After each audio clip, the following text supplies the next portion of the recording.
Եթերում ազատ լուրերի հիմնական թողարկումն է, ես Արա Աբրահամյանն եմ, բարի երեկո, որ իրադարձությունները նախամարում։ Հայաստանի վարչապետ Նիկոլ Փաշինյանը հեռախոսազրույց է ունեցել Ռուսաստանի վարչապետ Միխայիլ Միշուստինի հետ, հաղորդում է Մոսկվան։ Զրույցը կայացել է հայկական կողմի նախաձեռնությամբ, ինչ հարցեր են քննարկվել։ Թուրքիան չի ընդունում նման մեղադրանքներ այն կողմերից, որոնց ձեռքերը ներկված են Գազայում տեղի ունեցող իրադարձությունների արյամբ։ Նախագահ Էրդողանը մեկնաբանել է Իսրայելի կառավարության կողմից հայոց ցեղասպանությունը ճանաչելու որոշումը։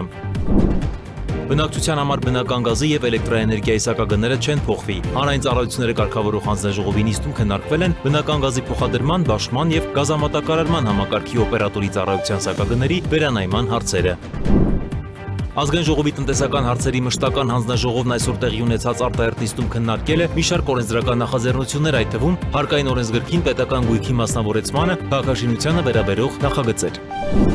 Ազգային ժողովի աշխատանքի եւ սոցիալական հարցերի մշտական հանձնաժողովն էլ կրկին արտահերթ նիստում երկրորդ ընթերցմամբ քննարկել եւ դրական եզրակացություն է տվել սոցիալական աջակցության մասին օրենքում փոփոխություններ եւ լրացումներ նախատեսող նախագծին, ինչ փոփոխություններ են սպասվում։ 2026-27 թվականների ուսումնական տարում առաջին դասարան եւ ավագ դպրոցներ ընդունելության նոր կարգ է գործելու, որն ապահովելու է հավասար պայմաններ բոլոր շահառուների համար։ Դպրոցականների ընդունելության հայտագրման գործընթացն անցկացվելու է մի քանի փուլով եւ մեկնարկելու է հուլիսի 20-ին։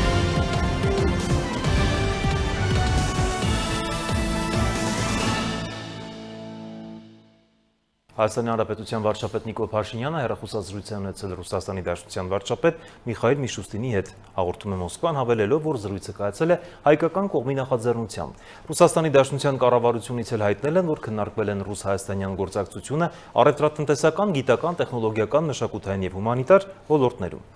Թուրքիայի նախագահ Ռաջեփ Թայիփ Էրդողանը մեկնաբանել է Իսրայելի կառավարության կողմից հայոց ցեղասպանությունը ճանաչելու որոշմանը։ Նա հայոց ցեղասպանության մասին հայտարարություններն անվանել է զրպարտություն, նշելով, որ Թուրքիան չի ընդունում նման մեղադրանքներ այն կողմերից, որոնց ձեռքերը ներկված են Գազայում տեղի ունեցող իրադարձությունների արյամբ։ Էրդողանը նաև պնդել է, որ Թուրքիայի պատմությունը չի ճանաչում ցեղասպանություն, զանգվածային սպանություններ, ճնշումներ կամ գաղութատիրություն։ Իսրայելի վարչապետ Նեթանյահուն էլ Թուրքիայի նախագահ Էրդողանին կոչ արել հանդարտվել։ Այլ թեմաներ, ընտրությունների արդյունքների գործով Սահմանադրական դատարանի քննությունը ավարտվել է, դատարանը գնացել է խորհրդակցական սենյակ, Արդարադատության բարձրագույն մարմնի նախագահ Արման Դիլանյանը հիշեցրել է, որ գործով որոշումը կհրապարակվի հուլիսի 4-ին մինչև օրվա վերջ։ Նա նշել է, որ որոշման հրապարակման մասին, ժամի մասին քաղաքական ուժերին կտեղեկացնեն ավելի ուշ։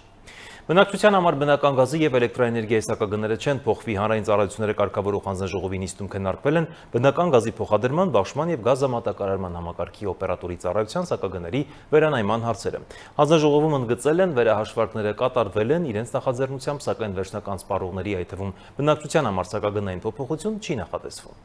Հանրային ծառայությունները կարգավորող հանձնաժողովում քննարկվել է բնական գազի սակագնային շղթայի վերանայման փաթեթը։ Սակագնային քաղաքականության վարչության պետ Աշոտ Ուլիխանյանի խոսքով գործընթացը սկսվել է մայիսի 25-ից։ Հաշվարկներում հաշվի են առնվել գազի ջերմատարության փաստացի ցուցանիշը, դոլարի փոխարժեքը, սպառման կանխատեսվող ծավալը, նորոգման եւ նյութական ծախսերը, նաեւ գազամատակարարման համակարգում կատարված ներդրումները։ Ըստ ներկայացված տվյալների, դոլարի փոխարժեքը գործող 400 դրամի փոխարեն հաշվարկվել է 382 դրամ 55 լումայով, իսկ սպառման ծավալը 2.26 միլիարդ խորանարդ մետր։ Հաշվի են առնվել նաև շուրջ 18.6 միլիարդ դրամի ներդրումները։ Նպատակ ունենալով չեզոքացնել էլեկտրաէներգետիկական համակարգում որոշ գործոնների բացասական ազդեցությունը, մասնավորապես ատոմային էլեկտրականի սակագնում ներառված վարկային պարտավորությունների հետաձգումը ամբողջ ծավալով հնարավոր լինելու իրականացնել 30 մեգավատ եւ ավելի տեղակայված հզորությամբ ջրերին սահմանված չափականակի շրջանակում վաճառվող բնական գազի սակագինը նախատեսվել է 91.15 ԱՄՆ դոլարի համարժեք դրամ 1000 խորանարդ մետրի հաշվարկով։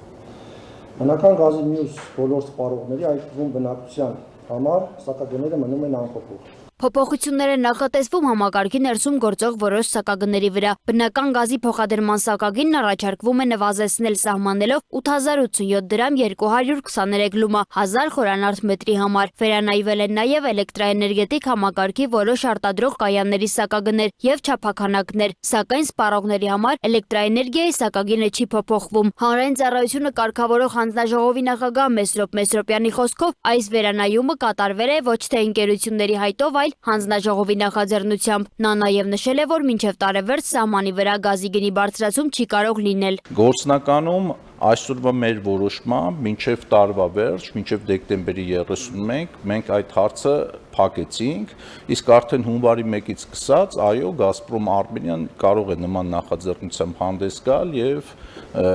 եթե օբյեկտիվ լինեն պատճառները եւ իսկապես այնպիսի խնդիրներ լինեն, որ պետք է սակագին վերանայվի, ամեն դեպքում մենք կվերանայենք եւ որոշումը կախված կլինի հայցում ներկայացված պահանջներից կամ առաջարկներից։ Մեսրոպյանը պարզաբանել է նաեւ, որ սահմանի վրա գազի գնի եւ բնակիչներին հասնող սակագնի տարբերությունը պայմանավորված է ավելացրած արժեքի հարկով, շահագործման եւ պահպանման ծախսերով, մաշվածությամբ, աշխատավարձերով, տեխնիկական կորուստներով եւ ընկերության մարժայով։ Մեսրոպյանի խոսքով հաշվարկների արդյունքում Գազպրոմ Արմենիայի մարժան կազմում է մոտ $53։ Նա նշել է, որ ցածր ճնշման ցանցում գազ օգտագործողների համար բաշխման եւ սպասարկման ծախսերն ավելի բարձր են, ինչի հետևանքով կենցաղային սպառողի սակագինը ձևավորվում է այլ տրամաբանությամբ, քան սահմանային գինը։ Այդպես կարող են զարմանալ մարդիկ, որոնք որ չեն տիրապետում սակագների հաշվարկի մեթոդիկային եւ դա բնական է, բայց երբ որ հիմա ներկայացրեցի թվերը, արդեն պարզ դարձավ, չէ՞, $174 եւ $375 ամենաբարձր սակագինն է սովորական կենցաղային սպառողի համար զուտ նույն պատճառով, որովհետեւ ամենացածր ճնշման մակարդակի վրա գազ օգտագործողների համար եւ ծախսերը եւ բաշխման ծախսերը, ոնց որ էլեկտրաէներգիայի դեպքում է լարման մակարդակից կախված ամենաթանկ սակագինն է ստացվում։ Հանձնաժողովում ընդգծել են, որ գազի համակարգում ձևավորված հաշվարկային արդյունքները նաև թույլ են տալիս չեզոքացնել էլեկտրաէներգետիկ համակարգի հնարավոր բացասական ազդեցությունը եւ մինչեւ տարեվերջ պահպանել սպառողների համար գործող սակագները։ Սոնա Գիշյան, Արմեն Բոյաջյան, Free News, Ազատ լուրեր։ Ազգային ժողովի տնտեսական հարցերի մշտական հանձնաժողովը այսօր տեղի ունեցած արտահերթ նիստում երկրորդ ընթերցմամբ քննարկել է մի շարք օրենսդրական նախաձեռնություններ եւ դրանց տվել դրական եզրակացություններ։ Օրակարգում եղել են հարկային օրենսգրքին պետական գույքի մասնավորեցմանը, խաղային գործունեության կարգավորմանը, սննդամթերքի անվտանգությանը, հավատարմագրմանը, գնումների համակարգի նաեւ գույքի նկատմամբ իրավունքների պետական գրանցման եւ քաղաքաշինությանը վերաբերող նախագծեր։ Նախաձեռնությունները կքննարկվեն ազգային ժողովի հուլիսի 2-ի գումարվող արտահերթ նստաշրջանում։ Ներկայացնում եմ նախագիծ, որի կարգավորման բուն առարկան վերաբերում է կադաստրային քարտեզներում տեղ գտած սխալների, անճշտությունների, ուղղման մեխանիզմների լավարկմանը։ Եթե այսպես փորձեմ բովանդակային ներկայացնեմ մեկ նախադասությամբ, թե ինչի մասին է նախագիծը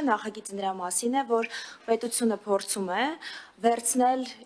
քաղաքացու փոխարեն այն վարչարական մեծ բեռը, որը այսօր արկա է այն դեպքերի համար, երբ քաղաքացին ունի խնդիր կապված կադաստրային քարտեզների սխալի հետ եւ ցանկանում է դիմել պետական մարմին, որպեսզի կատարի այդ ուղումները։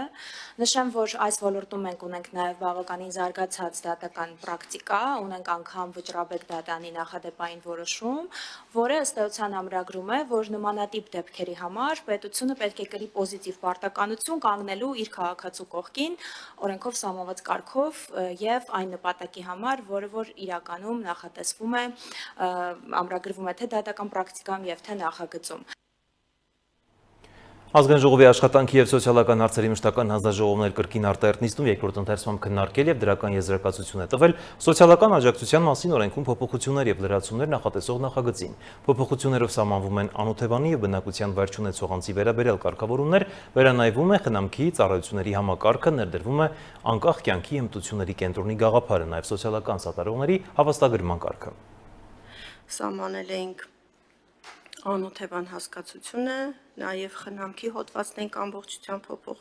փոփոխել, նոր ծառայություն ենք ներկայացրել, դա անկախ կյանքի հմտությունների այդ կենտրոնը եւ սոցիալական սատարողներին ենք նաև սահմանել եւ նրանց համար հավաստագրման կարգ, դրանք դայակներն են, որոնք տարբերվում են սոցիալական սատարողներից եւ սոցիալական աշխատողներից, սրանք սոցիալական սպասարկողներն են։ Նաև ունենք որոշ փոփոխություններ, որ կապված էր մեր անապահովության գնահատման նոր համակարգի հետ։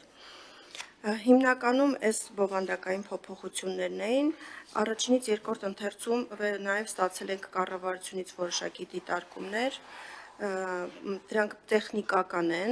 չեմ ուզենա բարձրաձայնեմ, քանի որ ուղղակի բառի արտահայտության փոփոխություններն են, բայց մեկ ուզում եմ բարձրաձայնեմ, դա սոցիալական աջակցության մասին օրենքով սահմանված 4 սոցիալական ծառայություններում ունենք նաև սննդի կազմակերպման ծառայություն եւ դրա չափորոշիչները պետք է սահմանվեն, բայց մենք հետագայում ենթաօրենսդրական ակտերը մշակելիս հասկացանք, որ սննդի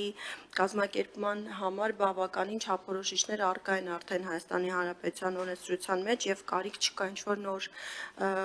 ակտ մշակելու, դրանք բավականին մանրամասն ձևակերպված են եւ առկա են։ Այդ առումով առաջարկում ենք, որ այս ենթաօրենսդրական ակտի տեսակը հանենք, այլ առաջարկներ չկան։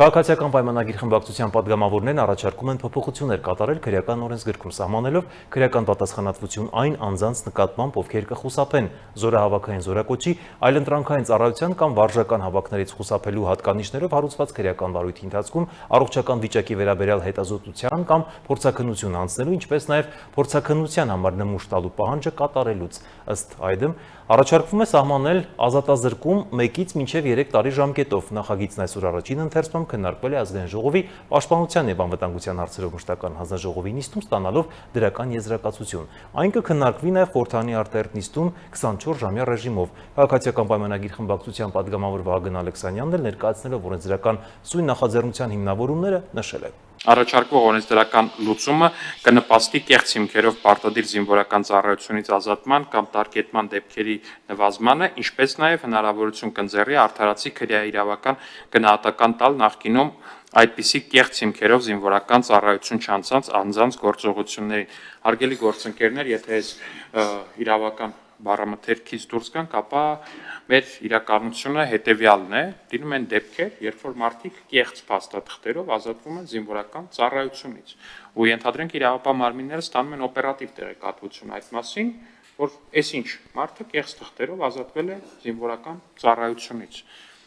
Վարույթ են հարուցում, ասում են դե արի փորձաքննություն անցի, մեր տեսնենք, այս դու որ գրել ես, որ այսինչ հիվանդություն ունես, նման տեղեկանք ունես, դու ունես այդ հիվանդությունը, թե չէ, չգիտեմ, մի հատ MRT անցի օրինակ։ Վարույթով անցնող մեր հարգելի զորակոչից խուսափած քաղաքացին ասում է, չեմ անցնում։ Եվ այս պահի դրությամբ մեր իրավապահ համակարգը ոչ մի գործիք չունի, որպեսզի նրան հարկադրի, որ գնա ու անցի այդ հետազոտությունը, ասում է, չեմ անցնում եւ վերջ։ Սա անբնական, աննորմալ իրավիճակ է, որի հաղթահարմանը եւ միտված է այս օրենքի նախագիծը։ 2026-27 թվականների ուսումնական տարում առաջին դասարան եւ ավագ դպրոցներ ընդունելության նոր կարգ է գործելու, որն ապահովելու է հավասար պայմաններ բոլոր շահառուների համար։ Դպրոցականների ընդունելության հայտագրման գործընթացն անցկացվելու է մի քանի փուլով եւ մեկնարկելու է հուլիսի 20-ին։ Այս մասին հայտնել է ԿԳՄՍ նախարարության կրթական տեխնոլոգիաների ազգային կենտրոնի տնօրենը։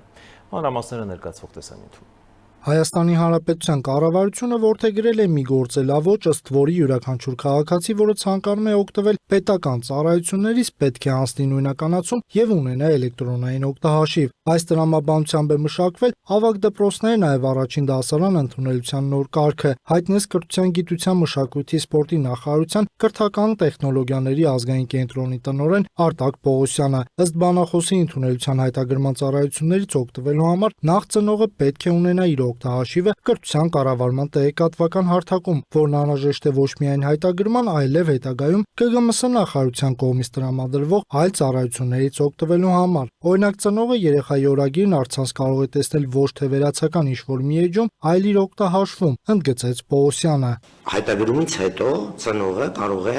նաև էլեկտրոնային ստորագրությամբ էլեկտրոնային դիմում ներկայացնել դպրոցի տնօրենին, ամբողջությամբ էլեկտրոնային, եւ բացի դա կարող է նաև դպրոցի եւ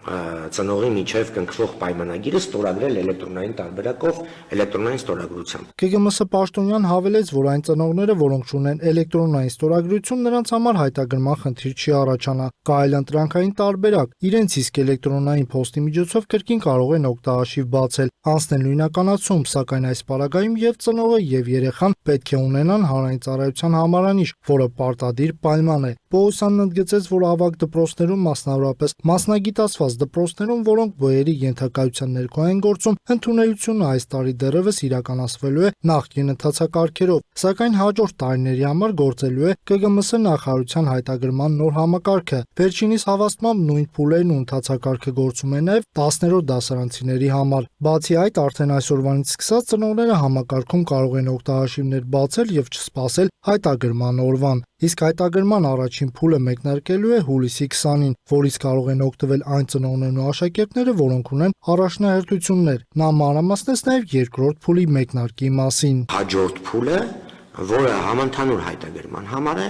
դա օգոստոսի 4-ին առավոտյան ժամը 9-ին է տեղի ունենալու, բացվելու է այդ օրը համակարգը։ Այստեղ կարող են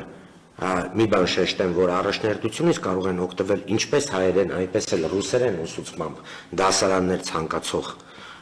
ծնողները, այսինքն իրենք կարող են չսպասել երրորդ փուլին ռուսերեն ուսուցման պարագայում, եթե իրենք ունեն առաջնահերթություն, ապա կարող են հենց առաջին փուլում օգտվել իրենց առաջնահերթությունից։ Երկրորդ փուլը օգոստոսի 4-ին հայերեն ուսուցմամբ, միայն հայերեն ուսուցմամբ դասարանների համար համընդհանուր հայտագրումն է եւ մյուս երրորդ փուլը արդեն նախատեսվում է միայն ռուսերենով ուսուցմամբ այլ երկրի քաղաքացիների կամ օտարազգիների երեխաների հայտագրման համար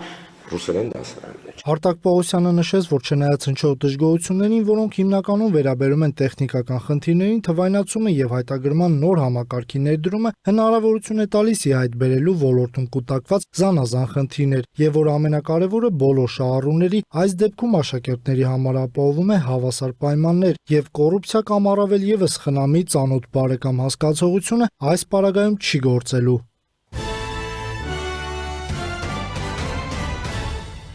Միացյալ Նահանգների Գերագույն դատարանը հաստատել է, որ Միացյալ Նահանգներում ծնված անձինք ունեն ավտոմատ քաղաքացիություն ստանալու իրավունք։ Դոնալդ Թրամփը փորձել է շեղյալ համարել այդ իրավունքը եւ իր առաջին հրամանագրերից մեկով կարգադրել էր սահմանափակել ծնունդով քաղաքացիություն ստանալու ընթացակարգը։ Նախագահի հրամանագրի դեմ է արտահայտվել 6 դատավոր, կողմ 3-ը այդ հրամանագիրը հրապարակվել էր 2025 թվականի հունվարին Թրամփի երթմնակալությունից կարճ ժամանակ անց ստորագրումից անմիջապես հետո մի շարք նահանգներ եւ քաղաքներ, որտեղ իշխանության ղեկին դեմոկրատական կուսակցություն հայցեր են ներկայացրել, պանջելով չեղարկել հրամանագիրը։ Թրամփը հրապարակավ քննադատել է իր դիրքորոշմանը դեմ քվեարկած դատավորներին նրանց անվանելով հիմարներ։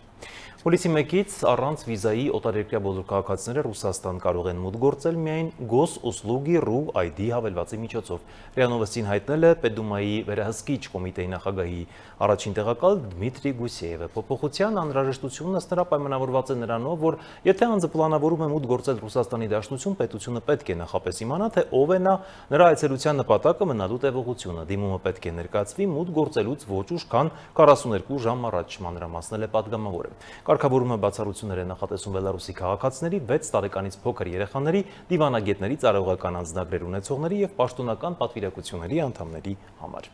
Ռուսաստանը սկսել է բենզինի ծովային ներկրումը Հնդկաստանից ներքին շուկայում վառելիքի պակասուրդը մեղմելու համար, որն առաջացրել է էներգետիկ ենթակառուցվածքներին անօդաչու թռչող սարքերի հարվածների հետևանքով։ Գործակալության զրուցակիցներից մեկի խոսքով Հնդկաստանից Ռուսաստան է ուղարկվել առնվազն 60,000 տոննա ավտոբենզին։ Մեկ այլ աղբյուր նշել է, որ Մոսկվան պլանավորում է ամսական 400,000 տոննա բենզին ներկրել տարբեր երկրներից, ներառյալ Հարևան Բելարուսից, որն արդեն իսկ վառելիք է ուղարկում ՌԴ շուկա։ Միջազգային նորությունները տեսաշարով։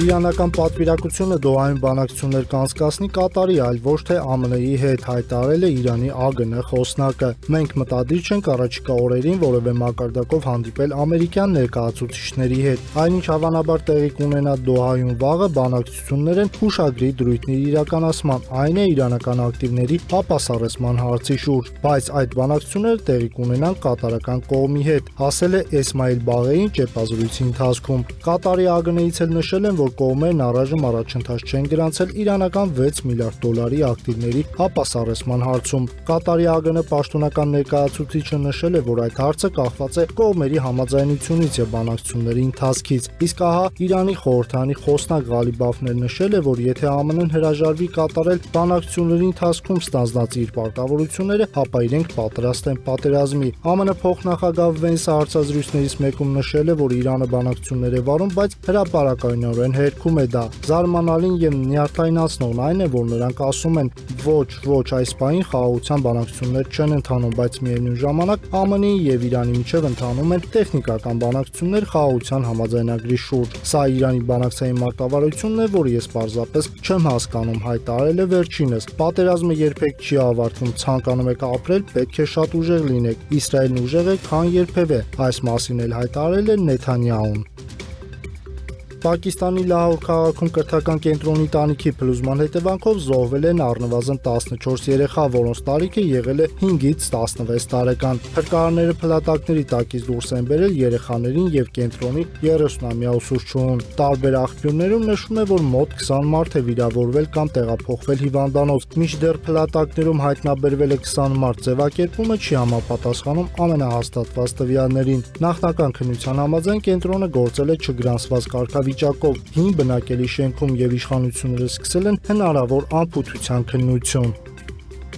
Հուլիսի 1-ի գիշերը Ուկրաինան անօդաչու թռչող սարքերով հարվածել է Ռուսաստանի Պենզայի մարզին։ Հարձակման հիմնական թիրախը եղել է ռազմաարդյունաբերական նշանակության օբյեկտ։ Ռուսաստանի իշխանությունների տվյալներով Պենզայի մարզում անօդաչու թռչող սարքերի հարձակման հետևանքով արդյունաբերական ձեռնարկությունում հրդեհ է բռնկվել։ Մարզպետ Օլեգ Մելինչենկոն հայտնել է, որ նախնական տվյալներով զոհեր եւ տուժածներ չկան։ Ուկրաինական աղբյուրների համաձայն թիրախը եղել է պետական կրողակների արտադրության գործարանը, որն արտադրում է բաղադրիչներ ռազմական տեխնիկայի եւ պաշտպանական արդյունաբերության համար։ Ուկրաինական կողմը պնդում է, որ այդ ձեռնարկությունը ներգրաված է Ռուսաստանի ռազմական բանտակարարման շղթայում։ Պենսիլվանիայում վտանգավոր նյութեր տեղափոխող բեռնատար գնացքը դուրս է եկել ռելսերից։ Պենսիլվանիայում տեղի ունեցած բեռնատար գնացքի ռելսերից դուրս գալու դեպքը համարվում է վտանգավոր նյութերի հնարավոր արտահոսքի պատճառով բարձր ռիսկային միջադեպ, սակայն վերջին տվյալներով թունավոր արտահոսք չի արձանագրվել։ Դեպքը տեղի է ունեցել հունիսի 30-ին ԱՄՆ-ի Պենսիլվանիա նահանգի Բենսեյլեն բնակավայրում CSX բեռնատար գնացքի մասնակցությամբ։ Գնացքի 72 վագոններից 16-ը դուրս են եկել ռելսերից։ Դրանցից մի քանիսը տեղափոխում էին վտանգավոր քիմիական նյութեր, ինչը սկզբում լուրջ մտահոգություն էր առաջացրել։ Տեղի իշխանությունները նախազգուշական նպատակով բնակիչներին հրահանգել են մնալ տներում, փակել դռներն ու պատուհանները, անջատել օդափոխության համակարգերը եւ չմոտենալ վթարի վայրին։ Վենեսուելայում երկրաշարժից 6 օր անց փրկարարները փլատակների տակից ողջ են դուրս բերել 3-ամյա Կլեյբեր Մորանին։ Նրա փրկությունը դարձել է աղետի ամենահուզիչ պատմություններից մեկը։ Երեխան հայտնաբերվել է Լագուարիա նահանգում փլուզված բնակելի շենքի ավերակների տակ, որտեղ նա մնացել էր մոտ 6 օր։ Փրկարարական գործողությունն իրականացրել է Հորդանանի միջազգային որոնողափրկարարական խումբը։ Երեխային դուրս բերելու համար պահանջվել է շուրջ 3 ժամ բարդ պայմանների պատճառով։ Փրկվելուց անմիջապես հետո նրան տեղում ցուցաբերվել է առաջին բուժօգնություն, այնուհետև տեղափոխվել է Կարակասի հիվանդանոց հետազոտության եւ բուժման համար։ Բժիշկների տվյալներով երեխան կենդանի է եւ գտնվում է բժիշկների հսկողության տակ։ Ըստ եղանակի միջազգային կանխատեսումների Եվրոպական կենտրոնի անսամբլային կանխատեսման հուլիսի 6-ից 13-ը Եվրոպայի վրա կրկին կձևավորվի արգելափակող անտիցիկլոն, որը կհանգեցնի շոգ եղանակի նոր ալիքի։ Դրական ջերմաստիճանային անոմալիայի կենտրոնը կրկին կգտնվի Ֆրանսիայի վրա, որտեղ օդի ջերմաստիճանը կլիմայական նորման կգերազանցի 6-ից 10 աստիճանով։ Ներկայիս հաշվարկներով մթնոլորտային շրջանառության այս սխեման կպահպանվի նաև հուլիսի 2-րդ տասնօրյակում։